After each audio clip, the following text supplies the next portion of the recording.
Pemirsa, ratusan warga di Kota Padang, Sumatera Barat berebut nomor antrian pengambilan BLT BBM. Sementara di Cimahi, Jawa Barat, warga harus antre sejak jam 6 pagi demi BLT.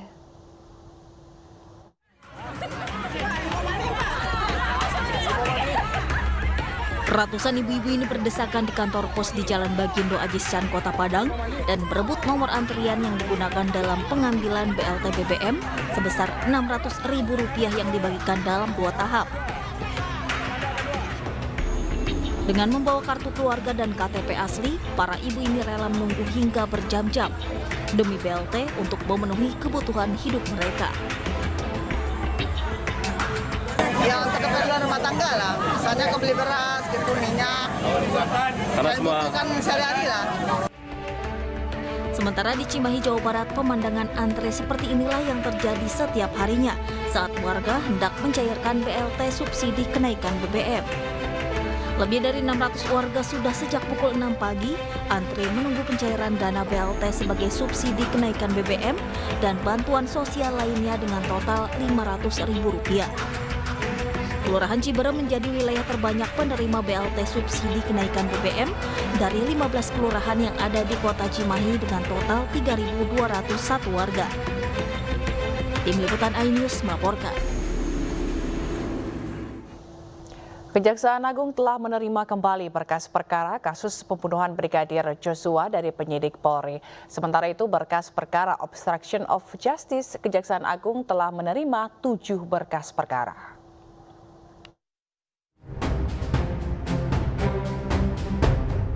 Tim khusus Polri telah mengembalikan lagi berkas kasus pembunuhan berencana Brigadir Nofriansyah Joshua Huta Barat atau Brigadir J dengan tersangka Ferdi Sambo CS ke Kejaksaan Agung. Kelima berkas tersebut adalah tersangka Irjen Pol Ferdi Sambo, Barada Richard Eliezer, Bribka Riki Rizal, Kuat Ma'ruf, dan Putri Chandrawati. Pertama, untuk perkara melanggar pasal 338 dan 340, 4 perkara sudah diterima kembali berkasnya pada hari Rabu, tanggal 14 September 2022. Dan 1 perkara atas nama PC kita kembali menerima berkasnya hari Kamis kemarin. Untuk perkara pasal 338 dan 340. Ya. Kemudian yang kedua, untuk perkara obstruction of justice, 7 berkas perkara kemarin kita sudah terima. Itu yang perkembangan perkara FS. Pengembalian ini dilakukan setelah penyidik Polri memperbaiki berkas sesuai petunjuk jaksa penuntut umum. Sebelum dilimpahkan kembali, jaksa peneliti melakukan koordinasi sebagai tindak lanjut pengembalian berkas P19 dari jaksa ke penyidik Polri. Selanjutnya, penyidik menunggu jaksa penuntut umum untuk meneliti berkas perkara apakah sesuai petunjuk yang dinyatakan lengkap atau P21. Sementara itu, sidang banding terkait putusan pemberhentian tidak dengan hormat Irjen Ferdi Sambo akan digelar pekan depan. Sidang banding ini akan dipimpin oleh Jenderal Bintang 3 atau Komisaris Jenderal. Tim Liputan iNews melaporkan. Pemirsa, Mahkamah Kehormatan Dewan DPR RI menghentikan kasus dugaan pelanggaran etika Effendi Simbolon yang menyebut TNI sebagai gerombolan. Sementara itu, Kepala Staf Angkatan Darat Jenderal Dudung Abdurrahman mengaku memaafkan Effendi Simbolon.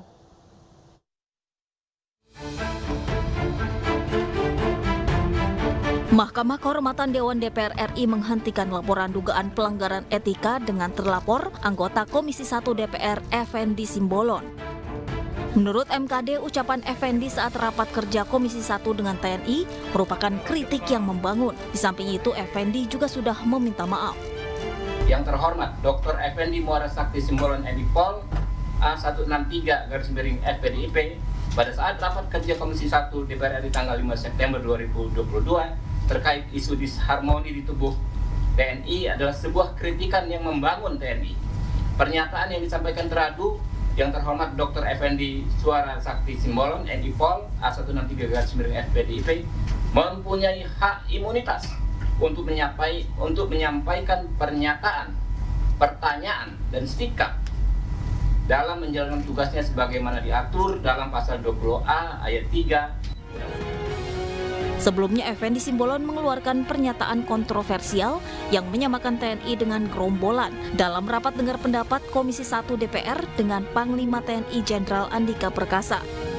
Pernyataan ini lantas menjadi polemik dan memantik reaksi dari kalangan personel TNI, terutama TNI Angkatan Darat. Tim Liputan iNews melaporkan. Kepala Staf TNI Angkatan Darat, Jenderal Dudung Abdurrahman mengaku telah menerima permintaan maaf anggota Komisi 1 DPR RI, Effendi Simbolon, yang menyebut TNI seperti gerombolan. Berikut kami tampilkan wawancara eksklusif Jenderal Dudung Abdurrahman dengan Abraham Silaban. Halo pemirsa, saya Abraham Silaban. Kali ini saya berkesempatan untuk bertemu kembali dengan Kasat Jenderal TNI Dudung Abdurrahman. Yang kita lihat wajahnya sudah mulai sumringah. Artinya keadaan sudah mulai tidak panas lagi, semuanya sudah dingin. Dan kalau didengarkan ada lantunan musik. Artinya segala sesuatu yang beriak-riak di luar sana sudah mulai menjadi harmoni di hadapan kita. Ada masalah bisa dibicarakan baik-baik. Kita dengar kemarin ada masalah sempat dari pernyataan statement dari Pak Effendi Simbolon. Beliau sudah minta maaf. Apakah artinya ini sudah bisa disaenjumahaukan, bisa diselesaikan baik-baik, dibicarakan baik-baik? Sudah, kemarin kan saya sudah sampaikan, beliau minta maaf dengan kesatria bahwa itu kesalahan. Manusia itu kan tidak terlepas dari kesalahan lah menurut saya. Mungkin beliau dapat informasi yang salah, kemudian dapat berita-berita yang mungkin kurang benar, sehingga dengan emosi menyampaikan keceletot lah kalau menurut saya sih. Karena saya yakin beliau juga nggak punya pikiran seperti itu. Karena dia juga anak tentara kok, nggak mungkin lah. Dia juga cinta TNI kok. Artinya apa yang terjadi selama ini dimaknai sebagai ketersinggungan sementara dan kesalahpahaman belakang. Ya, biasalah itu. Oke, tapi bicara soal riak yang sempat terjadi, Jenderal, yang sempat disuarakan oleh beberapa prajurit di bawah, kan Jenderal juga sempat sebutkan Bintara, termasuk di bawahnya Tamtama. Bagaimana Jenderal memastikan bahwa semuanya sudah dingin dan semuanya sudah fokus kepada soliditas TNI yang sesungguhnya saja? Prajurit itu kan reaksi spontan kalau menurut saya. Ya, dia wajar-wajar sajalah. Mungkin dia sudah melaksanakan tugas dengan berat, capek, dengan resiko yang ya nyawa lah taruhannya. Mungkin mendengar seperti itu dia tidak terima gitu kan. Tetapi saya meyakini bahwa prajurit-prajurit saya sangat loyal kepada saya, sangat setia. Karena saya tahu keliling ke daerah-daerah mereka sangat mencintai saya. Dan apa kalau saya perintahkan pasti dia turut. Nah, kemarin saya sampaikan hentikan kegiatan-kegiatan seperti itu, udah cukup. Ya sudah banyak orang yang mendengar, bukan kalangan militer saja yang sakit hati, orang sipil pun banyak. Sekarang udah nggak ada. Jadi anytime Pak Effendi Simbolon yang katanya punya niat hati untuk bertemu dengan Jenderal, terbuka tangannya Jenderal? Terbuka kapan aja, malam juga boleh. Jadi segala satunya bisa diselesaikan melalui nyanyi dan laguan ya. Nyanyi dan lagu-lagu yang membuat harmoni ya. Jadi kalau udah ada harmoni, disharmoni itu hanya masa lalu atau tidak pernah terjadi sama sekali. Ya harmonilah kita baik dengan mereka. Jangan, udahlah, lupakan masa lalu. Saya selalu mengatakan, kalau kita ingin berhasil jadi manusia, lupakan masa lalu. Karena masa lalu tidak pernah akan balik lagi. Ya, lakukan yang terbaik hari ini secara optimal. Masa depan hanya sebuah angan-angan, hanya sebuah cita-cita, tapi perjuangkan. Kalau kita diingat-ingat masa lalu yang sudah terjadi, apa yang kita ucapkan, apa yang kita lakukan itu kan kodrat yang Maha Kuasa. Semua jalan Tuhan. Mungkin dia juga nggak sadar ngomong gitu. Pemirsa, pemuda asal Madiun, Jawa Timur yang ditangkap karena diduga sebagai biorka ditetapkan sebagai tersangka. Tersangka diduga sebagai penyedia channel di Telegram dengan mengatasnamakan biorka dan diduga ikut membantu biorka membobol data yang tersebar di internet.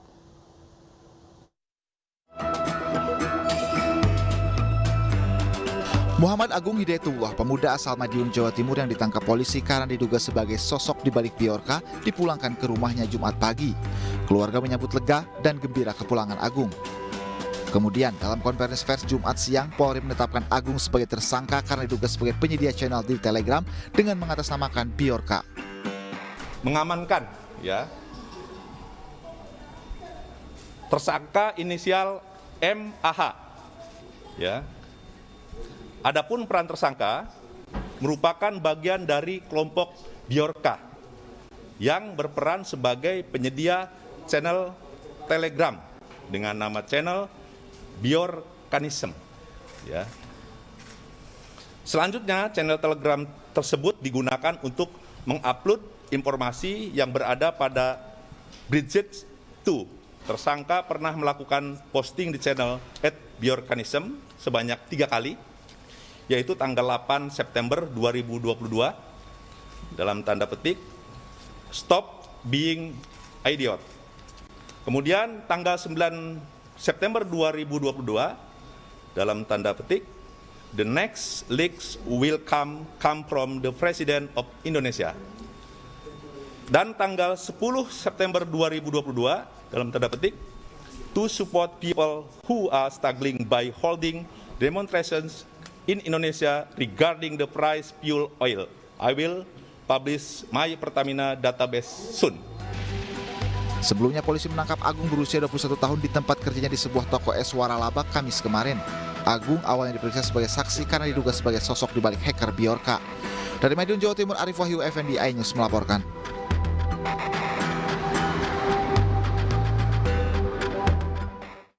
Ya pemirsa, kami sudah terhubung bersama orang tua Muhammad Agung Hidayatullah Jumanto. Selamat sore Pak Jumanto. Ya, Pak Jumanto, apakah saat ini Bapak masih bersama putra Bapak?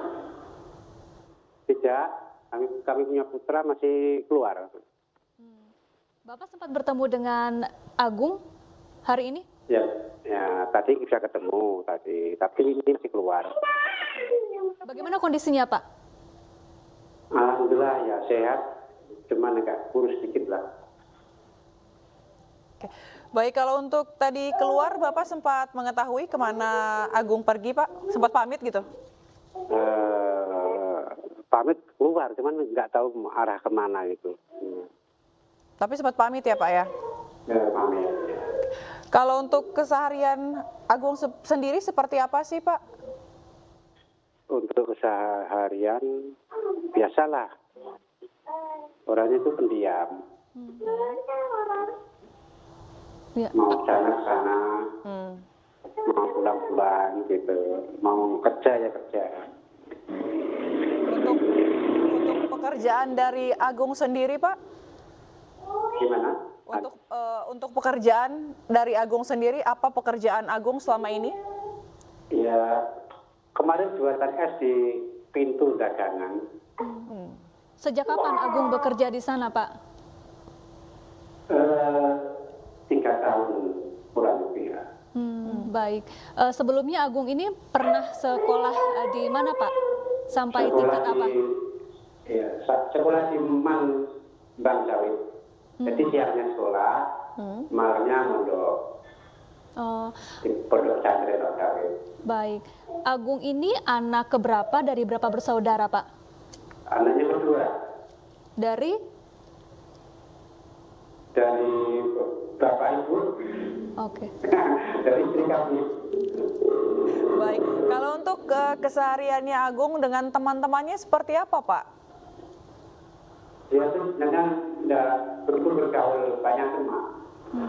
Cuman banyak teman-teman yang saya dapat dia dan suka saya gitu.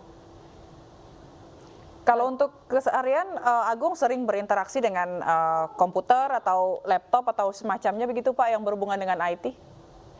Tidak, cuma HP saja. Andalannya cuma HP, karena punya cuma HP. Tapi baik, apakah apakah selama ini mungkin Agung pernah mendalami ilmu soal internet atau komputer dan semacamnya, Pak? Sebenarnya belum. Cuma Agung itu memang nampaknya kalau bidang komputer oke lah dia. Oke, itu maksudnya gimana, Pak? Mungkin bisa dijelasin, Pak Jumanto? Pandai. Banyak orang yang menyanjung.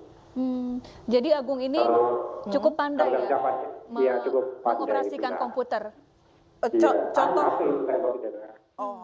Contoh kepandaiannya itu seperti apa? Misalnya mengoperasikan sesuatu atau apa gitu, Pak Jumanto?